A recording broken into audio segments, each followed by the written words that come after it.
In the modern world, we look at death as the absolute end, a final curtain closing on the stage of life. But for the ancient Egyptians, death was merely a transition. It was the beginning of the most dangerous, terrifying, and important journey a human soul could ever take. They spent their entire lives preparing for this moment. They built pyramids that pierced the sky, they filled tombs with gold, and they wrote elaborate guidebooks to navigate the afterlife. And standing at the center of this entire obsession was one god. A silent, imposing guardian with the sleek black head of a jackal. His name was Anubis. He is perhaps the most recognizable image of ancient Egypt, yet he is also the most mysterious. Today, we are going to open the pages of the famous Book of the Dead, and follow the path of a soul through the Egyptian underworld. We will uncover the scandal of Anubis's birth, witness the gruesome process of mummification, fight demons in the Duat, and finally, face the ultimate test: is your heart lighter than a feather? To truly understand Anubis, we must first look at the landscape of ancient Egypt itself. Why a jackal? Why not a lion or a hawk? The Egyptians were keen observers of nature. They noticed that wild dogs and jackals were always found prowling around the edges of cemeteries and shallow graves in the desert. They were scavengers, creatures that dug up the dead to eat them. This terrified the ancients. But in a brilliant stroke of psychological mastery, the Egyptians transformed this fear into protection. They took the very creature that threatened the dead and turned him into their guardian. They gave him the color black, not to represent evil, but to represent the fertile soil of the Nile and the concept of regeneration. But Anubis was not just a guardian, he was born from a divine scandal. According to the ancient myths, Anubis was not the son of Set, the god of chaos, as many assume. He was actually the son of Osiris, the king of life. The story goes that Nephthys, the goddess of the night, tricked Osiris by disguising herself as his wife, Isis. From this forbidden union, Anubis was born. Fearing the anger of her husband Set, Nephthys abandoned the baby Anubis in the marshes. He was found and raised by Isis, the very woman his mother had betrayed. This origin story gives Anubis a tragic depth. He is a god born of darkness and secrets, destined to walk between the worlds. The journey of the soul begins immediately after death, and this is where Anubis's most practical role comes into play, the master of embalming. The Egyptians believed that the soul, composed of the Ba and the Ka, needed a physical vessel to return to. If the body decayed, the soul would perish eternally. Therefore, the body had to be preserved at all costs. The priests of Anubis, wearing masks of the jackal god, would perform the ritual which took exactly 70 days. It was a gruesome but scientifically advanced process. First, they would extract the brain through the nose using a long metal hook, whisking it until it liquefied, and discarding it as useless. Then, they made an incision in the side to remove the liver, lungs, stomach, and intestines. These were washed in palm wine and placed in sacred canopic jars guarded by the 4 sons of Horus. But they left the heart inside the chest. This is crucial. To the Egyptians, the heart was not a pump for blood, it was the seat of intelligence, emotion, and memory.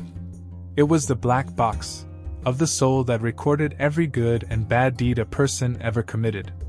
After the wrapping was done, a critical magical ceremony took place. The opening of the mouth. Anubis, or a priest representing him, would touch the mouth of the mummy with a special tool. This ritual magically restored the senses to the dead person, allowing them to eat, drink, and speak in the afterlife. Without this, the soul would be blind and mute in the dark. Once buried with the Book of the Dead, which was essentially a cheat sheet of magic spells, the true danger began. The soul would separate from the body and enter the Duat, the Egyptian realm of the dead. This was not a peaceful place of clouds and harps. It was a landscape of nightmares, a geography of terror. There were lakes of boiling fire, mountains of darkness, and gates guarded by demons with knives for fingers. You could not navigate this place alone. This is where Anubis becomes the opener of the ways. The Book of the Dead provided the soul with passwords. Every gatekeeper in the Duat demanded a name. If you didn't know the secret name of the demon guarding the door, you would be eaten. Anubis guided the souls, whispering the secrets, protecting them from the giant serpent Apep, the agent of chaos who tried to swallow the sun boat every night. But all of these dangers were simply a warm-up for the final destination. After surviving the monsters of the Duat, the soul would arrive at the Hall of Two Truths. This is the ultimate courtroom of the cosmos. At the far end of the hall sits Osiris, the green-skinned king of the dead. But the one who conducts the trial, the one who holds your fate in his hands, is Anubis. Lining the walls of this massive hall are the 42 judges of the dead. These are terrifying deities with names like Bone Breaker, Blood Eater, and Shadow Swallower. Before you can even be tested, you must address each of them by name and declare your innocence. This is known as the negative confession. You must say, "I have not stolen. I have not killed. I have not caused anyone to weep. I have not stolen food from an orphan." If you pass this interrogation, Anubis leads you to the center of the room. Here stands the great scale of justice. This is the climax of your existence. The weighing of the heart. Here is how the cosmic mechanism works. Anubis takes your heart from your chest. Remember, this heart contains the memory of everything you ever did. He places it on one side of the golden scale. On the other side, he places the feather of Maat. Maat is the goddess of truth, justice, balance, and cosmic order. The test is simple, binary, and terrifying. If you lived a good life, if you were kind, honest, and just, your heart would be light. It would balance perfectly with the feather. The Egyptians were so paranoid about this moment that they often placed a magical amulet shaped like a scarab beetle over the heart of the mummy. On this amulet was a spell that commanded the heart. "Do not stand as a witness against me. Do not betray me in the presence of the guardians." They were literally trying to silence their own conscience with magic. If the heart balances with the feather, Anubis declares you true of voice. He leads you to the field of reeds, a paradise known as Aru. It is a perfect reflection of Egypt, where the crops grow tall, the river is cool, and you live forever with your ancestors and the gods in eternal peace. There is no sickness, no death, only an eternal, perfect version of life. But what if you were wicked? What if you lied, stole, or killed, and you had no magic to hide it? Then your heart would be heavy with the weight of guilt. It would tip the scale, weighing more than the feather. And if that happens, Anubis does not save you. There is no hell where you burn for eternity. The Egyptians feared something much worse than torture. They feared non-existence.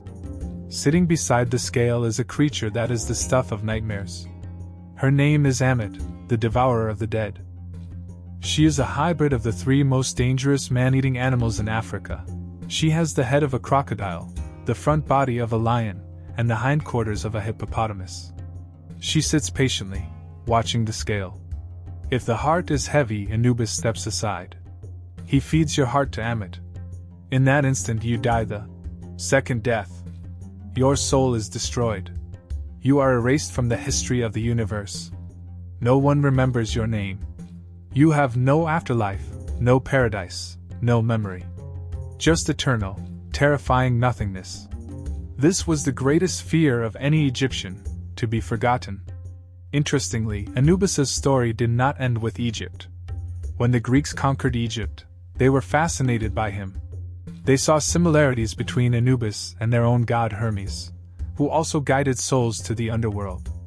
So, they created a hybrid god called Hermanubis. Statues from this era show Anubis not just as a jackal, but wearing Greek robes and holding the caduceus staff of Hermes. He became a bridge between cultures, proving that the fear of death, and the need for a guide, is universal. This is why Anubis was so revered and worshipped for over 3,000 years. He wasn't just a grim reaper. He was the guardian of the threshold. He was the only thing standing between humanity and the chaos of oblivion. He was the neutral judge who ensured that the universe remained fair. He didn't care if you were a pharaoh who built massive pyramids, or a simple farmer who worked the fields. On his scale, your gold meant nothing. Only the weight of your deeds mattered. So, the next time you see the image of the black jackal god in a museum or a movie, remember the depth of his story. He is not a monster. He is the original guide to the great unknown. He is the silent watcher who waits for us all at the end of the road, holding the scale, waiting to answer the final question: is your heart light enough to enter paradise?